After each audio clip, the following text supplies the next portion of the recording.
OOP sa Java. So basically, ang itatakal lang natin dito, it's all about encapsulation. So ito yung magiging topic natin for tonight. And ano nga ba yung encapsulation? Ang encapsulation is keeping data private. Ayan yung meaning niya. And controlling access. Yan. So, ibig sabihin, hindi basta-basta na-access yung data natin. So, yun yung tinatawag natin na encapsulation. Now, paano ba ginagawa ito sa Java? So, ginagawa natin siya by using or creating first yung class natin. And ang class natin, it should be outside ng main method natin.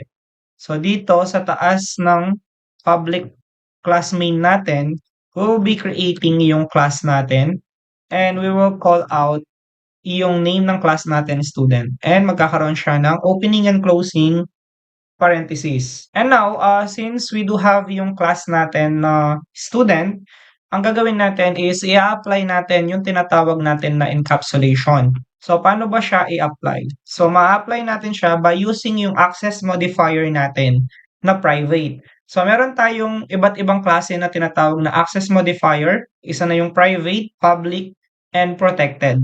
So, encapsulation natin, we will be using yung private po natin. And after ng access modifier natin, we will determine or we will declare yung tinatawag po natin na data type and we will be using yung string natin. Since ang string is text and words po ang ginagamit natin sa kanya, i-receive po natin dyan yung magiging name ng student natin. That's why string yung ginamit natin. Next is we will be using ulit yung private ulit natin for access modifier. This time, ang data type natin will be yung int. Okay?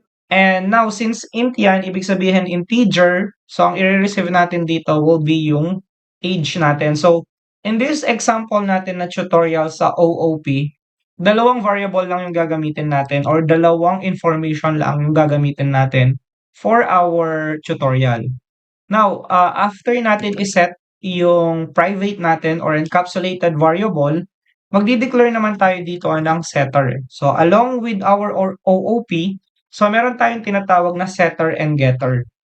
Okay? So, ang setter natin, ito yung nagsiset. Ang getter naman natin, ito yung nag-get ng mga datas. So, para magawa natin yung setter, we will be using yung public natin. So, ito yung isa sa mga access modifier natin. So, meron tayong private, public. Okay? And now, sa public natin, magki-create tayo ng void set name. Okay? And then, opening and closing parentheses, we will call yung string name natin dito. Okay? And then, opening and closing curly bracket. And then, dapat void ito. Yan. So, inside ng ating set name, ang gagawin natin, this, dideclare natin yung this, and then mag-create tayo ng name. So, ibig sabihin, this name ay i-equal mo siya sa name natin na naka-private. Then, semicolon natin siya. Okay, so yun yung purpose niya. Now, since we do have yung setter, meron naman tayong tinatawag na getter. So, sa getter natin, again, we will declare yung public natin. And then, ang next naman dito ay we will declare ulit yung string, yan. So, i-declare natin yung string. And then, ang gagawin naman natin is get name. Then, opening and closing parentheses, and then curly bracket. And then, i-return natin yung name natin. Okay? And then, semicolon. Since getter yan, so i-get natin yung pangalan. Then, after that, ang next naman is isa-set ulit natin ng setter natin. Lalagay natin dito, public void. This time, set age naman ang gagawin natin. So, after natin ma-set yung set age natin, maglalagay tayo ng int age dito. Okay, so para naman yan sa magiging age ng user natin. So, opening and closing curly bracket. And then, ang gagawin natin ngayon is magkakaroon tayo ng condition. So, isa-set natin if yung age natin ay greater than equal siya sa 0, then magkakaroon tayo ng opening and closing curly bracket dito. Then we will tell na this age is equal siya sa age natin na naka-private. Okay? So, So, ito yung opening nito, ito yung closing. So, beware lang sa mga curly bracket natin kasi hindi tayo pwede magkamali dito. Otherwise, magkakaroon tayo ng problem sa program natin. Then, after nun, tapos na tayo dito sa set age natin. Ang gagawin natin is pupunta na tayo dito sa mismong main method natin.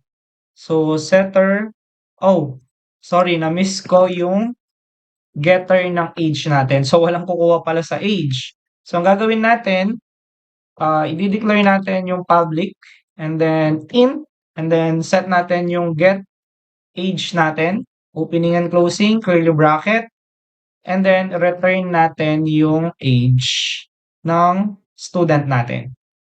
Okay, so after nyan, punta na tayo dito sa ating main method. So sa main method natin, magkakaroon tayo ng tinatawag na object. So sa object natin, ang gagawin una natin, kukunin natin itong class, i-declare nyo dito. Bakit? Kasi kailangan natin ng bridge between the class and then sa magiging access natin dito sa main method.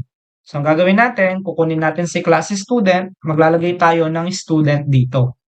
But the difference guys, small ito, capital ito.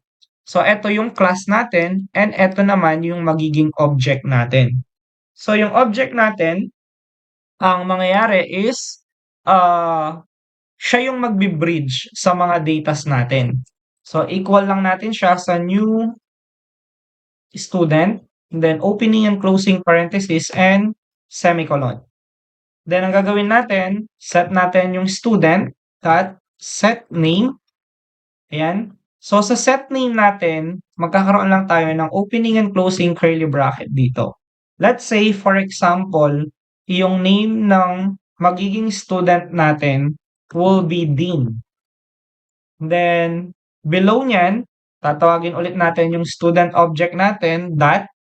Then ang gagawin natin, tatawagin natin si set age. So sa age natin, lagay natin for example 20. And then yung data na yan, mapapasa siya sa mga ano natin, mga function natin sa taas. Then ang gagawin ngayon natin, system.out.print, and then lalagay lang natin dito, oops, wala tayong opening and closing parenthesis. Gagawin lang natin, isa-set natin si student dot, so nakapag-ano na tayo dito, nakapag-set na tayo dito. Gagawin naman natin, kukunin natin yung getter natin, means tatawagin natin yung get name. And then semicolon. Then again, system.out, then paste student. So tapos na tayo kay get name, so get age naman tayo. So after nun, semicolon. So ngayon, nagamit na natin yung setter and getter natin for both variable po natin. And then after nun, ang gagawin natin is i-run natin siya. Let's see kung wala tayong error. So mapapansin nyo, meron tayong din 20 dito. Ang problem ay magkadikit sila. So ang gagawin natin, dito sa print, lalagyan lang natin siya ng ln for new line natin. So run natin siya and then eto na yung name natin din and eto na yung age natin, 20.